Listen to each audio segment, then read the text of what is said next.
That's going to be hard to live up to. It is now a pleasure for me to present another of our graduating seniors who will introduce our commencement speaker. Mylon Blueford is from Chesapeake, Virginia, and graduating from the School of Arts and Sciences, majoring in computer science and minoring in history. While at Richmond, many of us know him for his talents on the football field in the position of cornerback. But he has also excelled in his field of information technology, and he interned with the Washington Redskins doing just that. Mylon has also served as the student representative on the Presidential Advisory Committee and to the Athletic Council. Upon graduation, Mylon will join E-Intern, an IT consulting firm in Washington, D.C., as a software developer. Welcome, Mylon.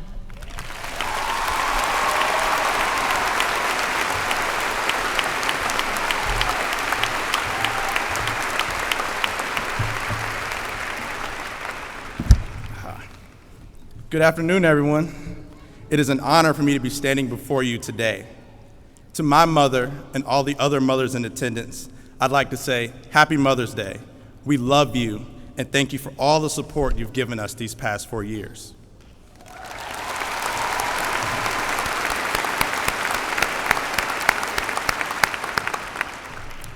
When I was first asked to introduce Dr. Ayers, I was hoping a speech was written for me to read. The reason for this is simple. I did not think I would be able to write any words of introduction that could give Dr. Ayers the recognition that he deserves. But I have been given this awesome opportunity to represent the class of 2015 to both introduce someone that most everyone knows well as to express our thanks and gratitude. It is hard to introduce a man that has accomplished so much in what was really a short period of time.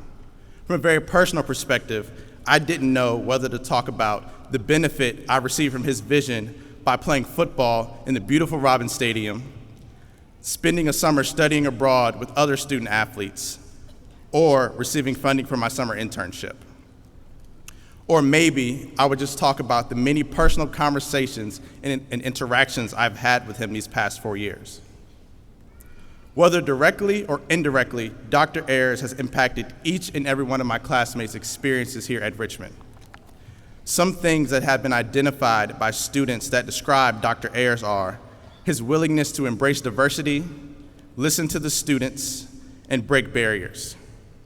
Examples of this are his receptiveness to student ideas and feedback, his ability to chat with any student at any time or place about almost anything, and always with a smile and a laugh or two.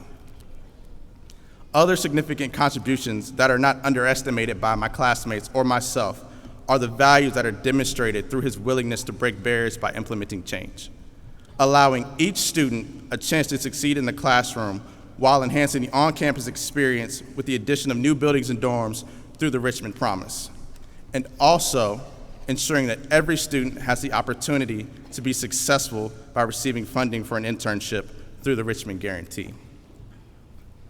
In my preparation, I asked several of my peers to describe Dr. Ayers in a single word.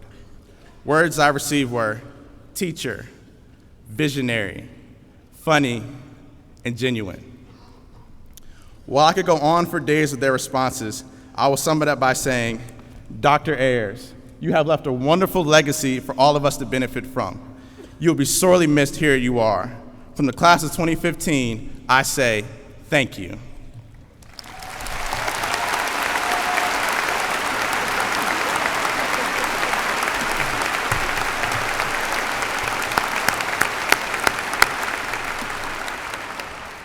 Now, could everyone please rise and join me in both thanking and welcoming our president, Dr. Ed Ayers.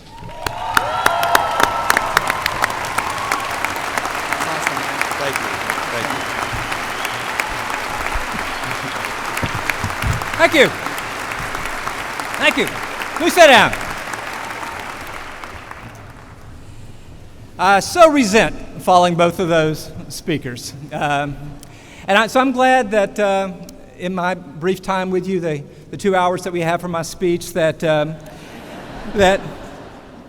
You're laughing. That Chase hit the inspiring things that I might have said, because I want to start practicing to be a teacher, a historian again, by talking about something that happened exactly 100 years ago on this campus. That's when Dr. Frederick Boatwright, the man who led the migration to this location from downtown, gave a brief address.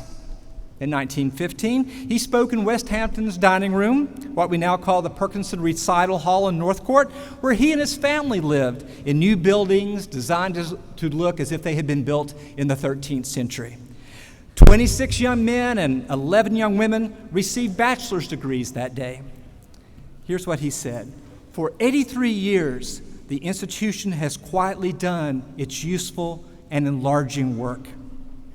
Virginia Baptists who had sustained their college through hard times, he said, thrill with pride at thought of its preachers, teachers, and missionaries trained in our college classrooms. In an eloquent phrase no less true today than a century ago, Dr. Boatwright celebrated the faculty who, as he said, had built their very lives into the fabric of all that is best about the college. The future looked bright in 1915. Dr. Boatwright bragged, as presidents will. The university's leaders, he said, have acquired 290 acres, a lordly domain, right in the track of the city's westward march. And there they have expended more than $1 million in fireproof buildings, according to plans which admit of indefinite expansion.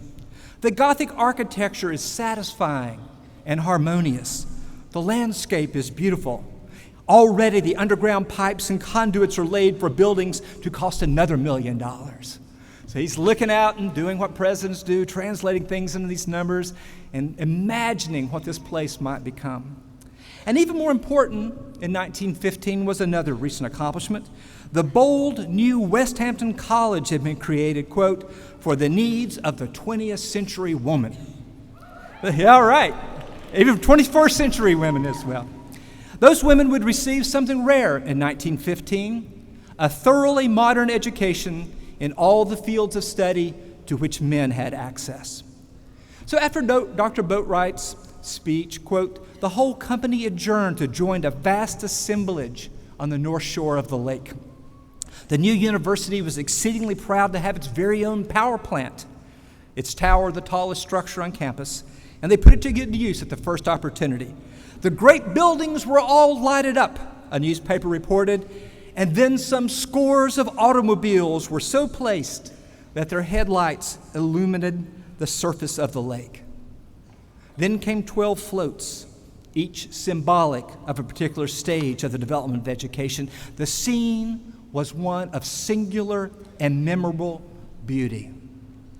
Now, perhaps strangely, the part of that I like are the pictures of the automobiles lining the lake with their lights shining on it. The automobile had barely existed when the students graduating from Richmond and West Hampton had been born. And now scores of that revolutionary invention illuminated those students' graduation. In fact, it probably would not have made sense to put a university in this lovely spot on the edge of the city if the automobile had not made it possible for faculty and staff and visitors to drive here, as well as to take the streetcar that ended at the end of Gateway Drive. It was also run by electricity, the first of its kind in the world. So as a result, the brand new university, Gothic architecture and all, was woven into the new forces of power and mobility that would shape the next century. Now, when I first read the story of that lovely day 100 years ago, I was kind of bummed. I wondered what I would say on this occasion that could possibly compete with those first days of the university. Then I went to a party on Crenshaw Field a couple of weekends ago, and it was a lot of fun. And one of the things I liked best about it was when students gathered around to take selfies. And one student remarked that she could barely remember a time when smartphones hadn't been a part of her life. And sure enough, the first iPhone was introduced in June 2007, when you folks were 14 or so. And so you've had smartphones all the way through high school and all the way through UR. But that date meant something else to me. It meant that iPhones were introduced 2 days before I became president of the University of Richmond. The hashtag was introduced the month after I took office, followed by Instagram in 2010, Snapchat in 2011, and Yik Yak in 2013, which was also when the word selfie became popular from Australia. There's probably been a new app introduced while we're sitting here today. Now, these innovations arrived so quickly because we are living in the midst of a profound transformation. The University of Richmond is one of the most wired universities in the world, a ranking tells us, and so it must be true. And this very building has been enhanced by a marvel of electronic connection and display that wasn't here when you arrived. So, I decided that if Dr. Boatwright could have the power plant, and he could have scores of automobiles illuminating the lake in a blaze of early 20th century technology, we could do something ourselves that could show what new capacity the early 21st century possesses. I decided,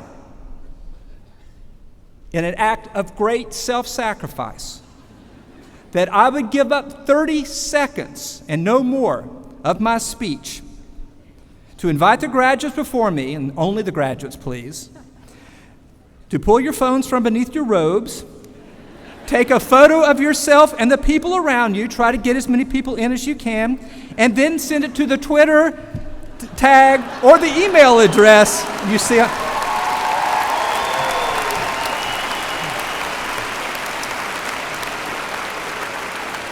And I mean now, go.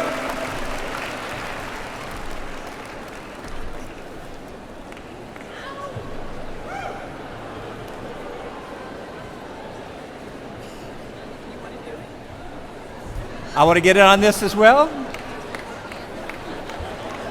Get up here. One more time. All right. So we will show them later. And so, but in the meantime, put your phones away right now. Somebody has a selfie stick? Oh, come on. You know? I've been so self-disciplined. I'm not going after the cheap applause lines, and a selfie stick gets one, you know? Smooth your robes, listen attentively for the next hour and 57 minutes now, while I tell you why we did that. Because it's not as obvious as it might seem. We're very impressed with ourselves, and that was indeed fun, as well as impossible just a few years ago. But it was also so very 2015. Which is why I did it. I want something that reflects our moment. I'm guessing that your kids will find it hilarious that you carried expensive, fragile, and relatively clunky computers around in your pockets at all times to take a photo. Whoa! That's so impressive. I don't know how long it will take for that to seem hilarious, but you'll say, yes, I remember in 2015 we did that. That's the thing about time. It's relentless and it's unsentimental. It makes everything out of date, as the saying goes, with unblinking speed. And that's one reason Dr. Boatwright insisted on a kind of architecture that was already out of date, that didn't try to look like its own time. And that's the reason that we still have these archaic ceremonies and these archaic outfits to remind ourselves that we are participating not only in our own fleeting time, but also in continuity with the times before us and after us. Now, universities have to work hard to provide continuity of a kind of counterbalance because we unsettle old knowledge and make new knowledge every day. Universities change with every incoming class, incorporating new ways of thinking and seeing every year. And yet we must still somehow sustain the best that human civilization has been able to come up with. Universities behind their Gothic facades are remarkably complicated places. The amount of activity that goes on here and the talent, time, and dedication required to sustain a university are immense. And I was very grateful to Chase for reminding us of all the people who plant the flowers and make the food as well as do all the other things. So I asked my colleagues who oversee different parts of the university to share a few numbers that would give us a sense of scale. Now, I did that for several reasons. First, I want to acknowledge the skill, dedication, and effort of all the people who make these things possible. Second, I want us all to understand just what a deeply interconnected community a modern university is. And third, I want a successor of mine, 100 years from now, to have some really good material for some speech she might give, in whatever form a speech may be given 5 generations from now, about what UR was like 100 years ago in the unimaginable year of 2015. She will have the documentary record that you just collectively created to show what all of you look like, but she will also need some numbers, so listen to this. During your time here, you've taken 1,923 courses. Now, I didn't attempt to add up the number of pages that you've read or written or experiments you've conducted or performances that you've given or spreadsheets and PowerPoints you've assembled, but we know it would be immense. Here's what we do know. You have visited the Boatwright Memorial Library 571,000 times and checked out 64,624 books. You took advantage, I know, it's a lot, isn't it? You took advantage of 3,948 tutorials at the Academic Skills Center. 454 of you studied abroad in 54 different locations, including as sophomore scholars on chaplaincy pilgrimages and summer fellowships. You've interned at nonprofits in Greece and Nigeria and Puerto Rico and Russia and Australia and Peru and Serbia and Bosnia, Herzegovina, India, and Morocco.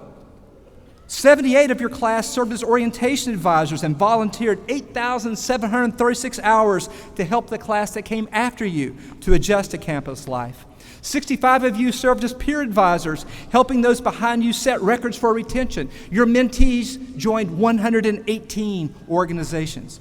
You have been academic mentors to children from Richmond's East End and North Side neighborhoods, provided health care for the city's most vulnerable, as EMTs and as intake aides and translators at a free health clinic for the uninsured. You've hosted families from the Caribbean who were here for surgery and facilitated conversations for high school students from across the Commonwealth to promote understanding and respect on issues of diversity.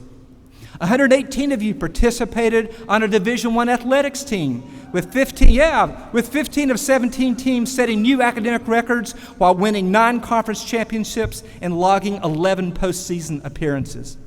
218, yeah, okay, applause.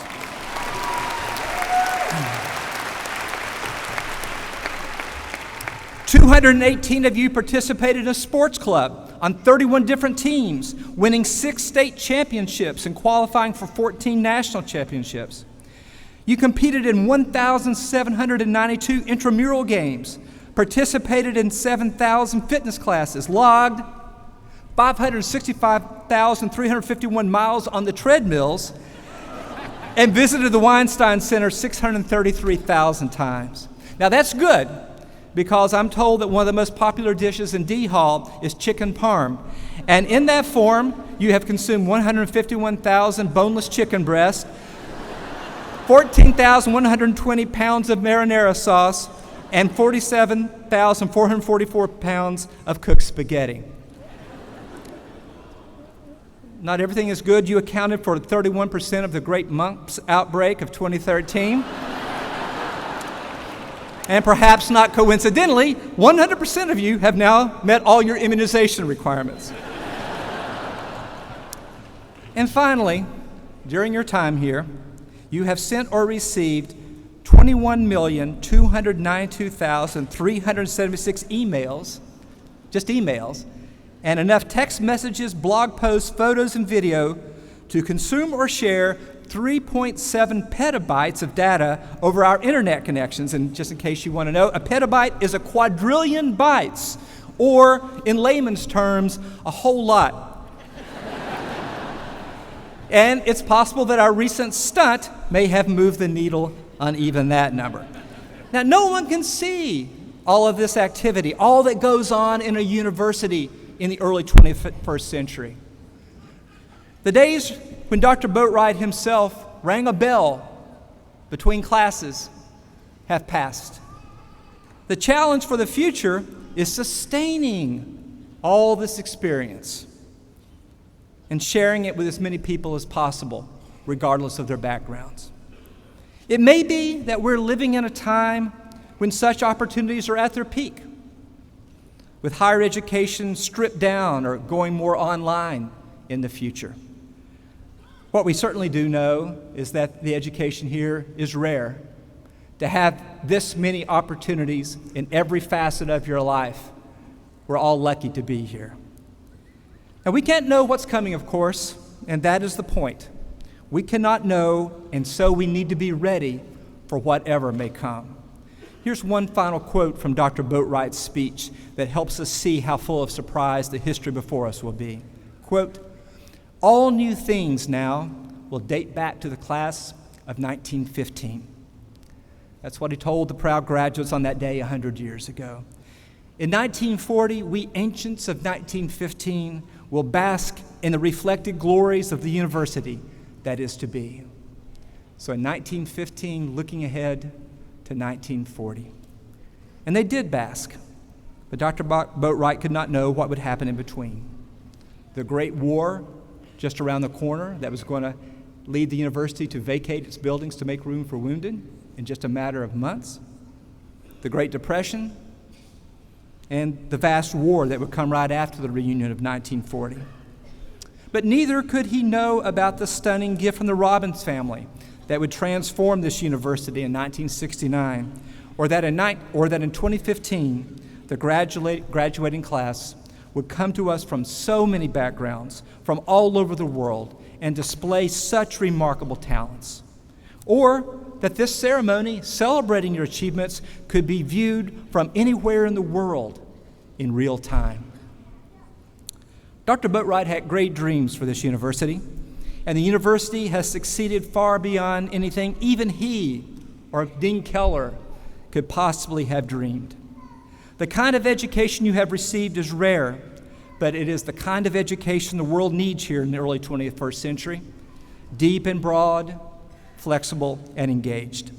You need that education because the only thing we know for sure is that the future will not be more of what is now. The only thing that we can know is that there are no straight lines in history. That is why you have come here and why you have worked so hard and accomplished so much in your time with us. You have made yourselves ready for whatever may come. Things harder than we can imagine can happen, but things better than we can imagine can also happen. And you are the ones to make them happen. And you will. So one concluding number, if I may. Our records indicate that this is the 1,247th set of remarks I've given in my time at the university. There aren't many more to come, and it's been my honor to share this moment and the wonderful years that came before with all of you. Thank you, and congratulations.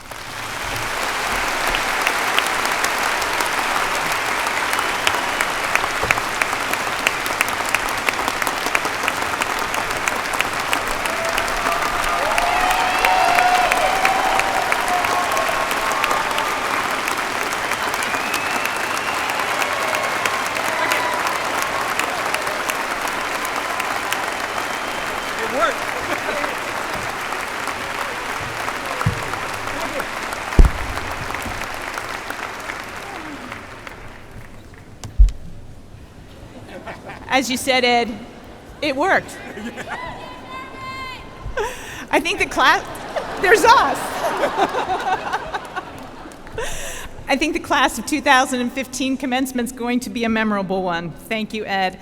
And thank you for all you have done, both for the University of Richmond and the University in Richmond. Thank you.